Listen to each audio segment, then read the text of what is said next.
Hey guys, another video here. You know, when you start riding down the road, you get in your thoughts, man. You start thinking about, do's, don'ts, shoulda, coulda, woulda. But I'm gonna try to keep this video short and sweet because I know it's last video I posted of me talking got very little views, and the fact that it was 16 minutes long. It takes time to watch a video, and when you're sitting at 16 minutes, time of 16 minutes out of your busy schedule in life, you want to get something out of it. So, what I'm going to tell you may help you if you're addicted to gambling. If you got a gambling problem, if you're suffering from that, or if any addiction really, but really I'm really focusing on gambling.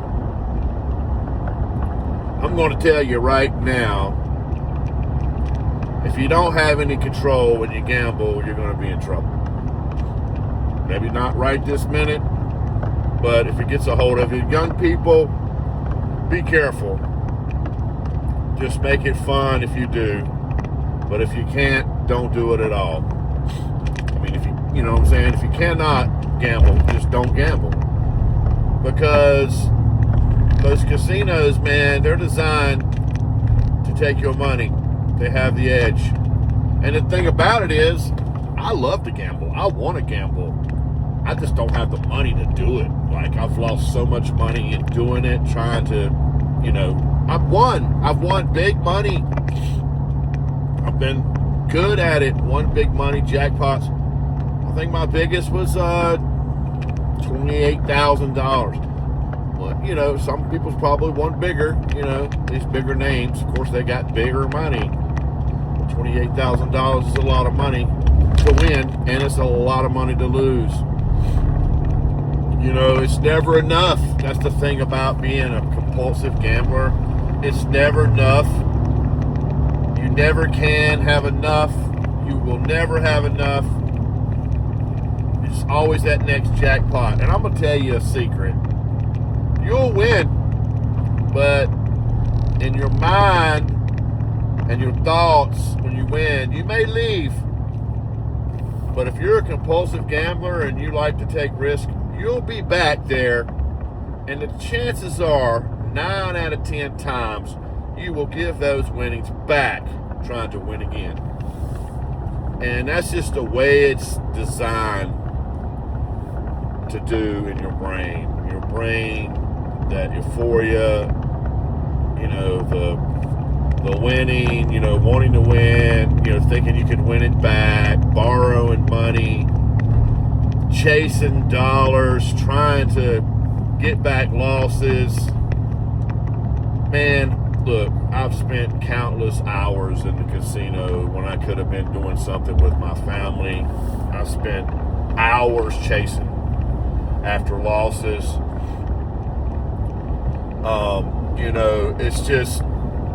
It's never enough, man. And then you get into that cycle. I've done some meetings. Like, I still gamble. I love to make content. I still like to gamble, but I just can't afford it.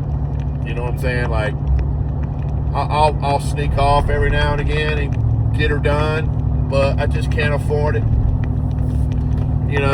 I want to do content, and I want to do gambling videos, and I want to do content. So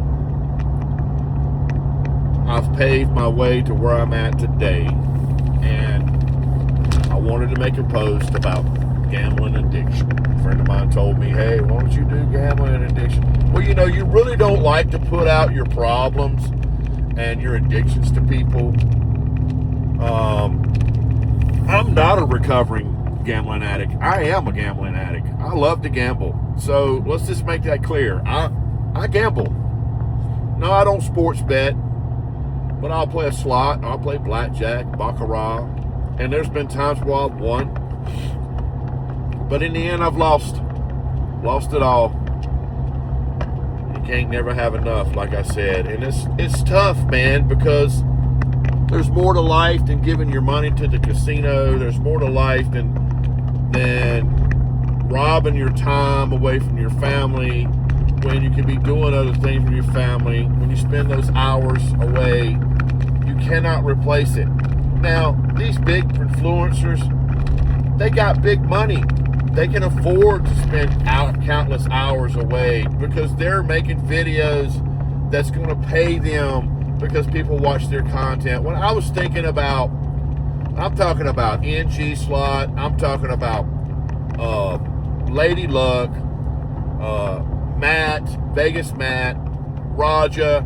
Now the small man on the totem probably Raja. The big man's probably NG, Matt, Lady Luck. And then you have some other, you got Mike, Slots. You got some of these other names that people that I don't even watch. Okay, the bigger names I'll watch. So, I've always been told, hey, stop watching it. Stop putting your mindset into it and focus on other things. I always post videos about mindset, change, trying to be an influencer to get people to change their life. Well, really, I'm talking to myself because I need to change my life. You see what I'm saying? So, I guess what I'm trying to say, look, I'm not no philosopher. I'm not no... I don't have the right words sometimes to say what it needs to be said. But gambling is not for the poor people. It's for the rich. And if you can afford to lose hundreds of thousands of dollars and still be financially okay, and good for you, great. But if you can't, don't do it. Now, if you just want to go and have some fun, yeah, great. Do that too. But if you can't control, there is the select few people that cannot control, and it's like smoking crack, man. You can't go smoke a rock and be done. You got to go back for the second rock, the third rock, and some people go all in, all for broke. They go all in, and they smoke rock for a week until they're broke, and they go on a binge. And it's the same thing with a heroin addict. They start doing heroin, and they're chasing the dragon, so to speak, and then they do it once, and then they're chasing that high for the rest of their life, or however long they're doing it, until they get in recovery. So those are just addictions. But when it comes to gambling, it's probably the worst addiction of all, because you can't even get high because you spend all your money chasing the euphoria of winning. But there will be times you will win, but you will lose more than you win. It's just proven. Look, casinos wasn't built on winners. They was built on losers. People will lose their whole entire savings account. When Two Kings Casino was built, their first couple of years, their first year or first 6 months, they was giving jackpots away. Everybody could go in there and win. But as they started going into their second phase, they started taking it back. Third phase, they started taking money back. They tightened it up. So now, it's billions of dollars, man. The first year, it wiped people's savings accounts. It cleared them out. Then they got their new fresh bodies in on stage 2 of the casinos. That's how it works. It's how it worked in Cherokee. It's how it worked in Danville. It's how it works. It's how it happens. They go through the motions of their newcomers. They get addicted. They start gambling. They lose their money. They're out. Their families are fucked up and ruined because they spent all their savings and they spent all their damn money. And the casinos don't give a damn. They don't care. So they get their new fresh people, because people are always going to go in there. There's people that can control being able to gamble, and they don't have a problem. I would go with my wife, and she could gamble on $100 and be ready to go. I go with $100, I lose $100. I'm like, then I got to spend another $100. Okay, so maybe I wasn't that bad, but over 300, 400, 500, I'm locked in. Like I'm trying to get it back, I banned myself from that casino because it was too close to my house. I was losing too much money. I was going in there all the time, losing. I'd walk in. I couldn't go in there with a couple of $100 and have a good time. I had to go in there with $5,000, $10,000, $20,000, and wasn't enough. That place was just too close to my home and taking too much of my money. So I excluded myself to keep from losing everything I got. So some of those people that still go, maybe they have money, but a lot of them are new, fresh bodies. Some of the older people that's been there, going there for a long time, they probably wiped out their accounts. They're probably living paycheck to paycheck, trying to make it. And each domain, each city, state, or wherever those casinos are, I'm sure they deal with the same scenario with people. Because you can lose $100 and self-exclude. You don't have to lose thousands. But that's only if you can't control yourself. Some people get pissed off, they lose $100. So all they got is $100. Some people's addiction's not like a big high roller addiction. Some of them's addiction is the smaller amounts. It's not that they lost a lot of money, but they lost, and they see the writing on the wall, so they self-exclude. So we're already at 11 minutes on this video. So again, thanks for watching the video. And like I said, I wanted to put it out there about gambling addictions, just like any other addiction. Matter of fact, it's probably the worst because it takes away your livelihood, your potential to have nice things, to be on top. It takes away your retirement. So before I leave, I'm going to tell you a story. One time I was in a casino, and there was a lady there. She was probably, I'm in my 50s. She's probably in her 60s. She's probably in retirement age. And I would see her in there quite often. Every time I was in there, it was like she was in there. And she was playing this one particular machine, and she would gamble it. And she told me she had won before, but then as I get to talking to her, she just looks at me and just tells me, we're kind of bitching about the machines being tight. You know how people are. We're kind of bitching about the machines being tight. How they're not paying. How they're not paying in jackpots. We want to win, and they blah blah blah. And then she tells me that she lost her retirement, her and her husband's retirement, and her life savings. But you know what? She may have, but she still continued to be there lots of times when I was there, and she would sit on that same slot machine and just play it for hours, and I would look at her and I would say, damn, but I wasn't any better, what I'm saying? I was doing it too, but to lose your whole entire life savings, you really can't fathom and imagine it until you do it. And you hit rock bottom. Because those places, like I said, are designed, they have the edge. If you go in and win, you need to walk out and don't go back. Because that's where it gets you, man. You win and you're like, oh, wow, I won. And then you want to go back, And then chances are you're going to give it back. You may be lucky as shit. Like there's a story on the internet about this guy. I can't remember his name, and I apologize. But he took the casinos for $14 million. And, because he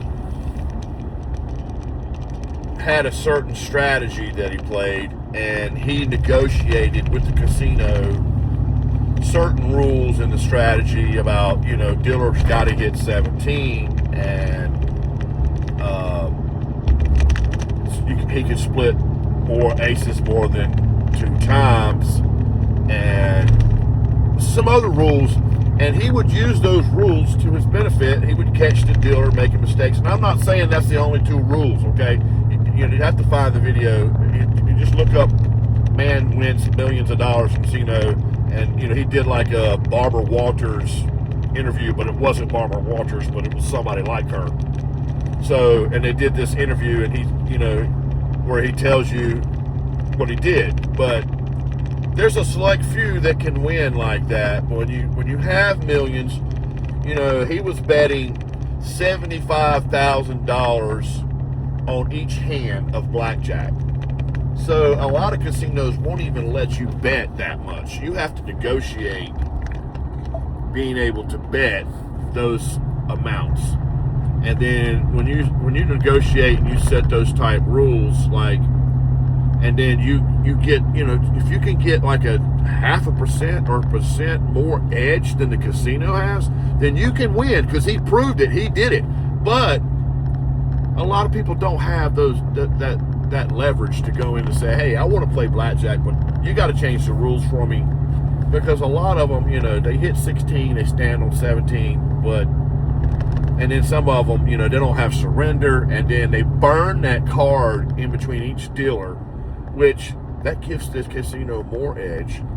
If they didn't burn that card, it would just change the whole outcome of that shoot. So if you just know basic strategy and you add another 0.5% edge to the player side, you can actually win more money. But you got to have leverage to be able to negotiate to get that leverage and that extra percent. Now, if you know how to count cards, or you know how to find deficiencies in cards, and you can locate cards and by looking at the designs on them, and you can determine what's coming out next. Some people actually, when a 2-card deck shoot, they actually mark the cards when they tap them, or they put coins on them, and they can mark the cards, and they can know if it's a high card or low card by bending them. And you can only do that when you're touching the cards. If you're not touching the cards, you can't do that. So you have to be in a casino where they let you touch the cards, and you got to be really cool about it and smooth about it. I'm not telling you to go gamble and cheat, but I'm just telling you what people do. But all right, so we're at almost a 20-minute video. If you watch this video, like and share. I'm going to put out more content. I'm not politically collect on what I say sometimes. If you know me personally, you know me. If you just know me from Facebook or whatever, you just know me from Facebook. But YouTube is this is a straight up video. So basically, gambling addiction, verbiage here. So stay tuned for more videos, subscribe and share, and I'll be putting out some more stuff. I got to go to the doctor. Take care.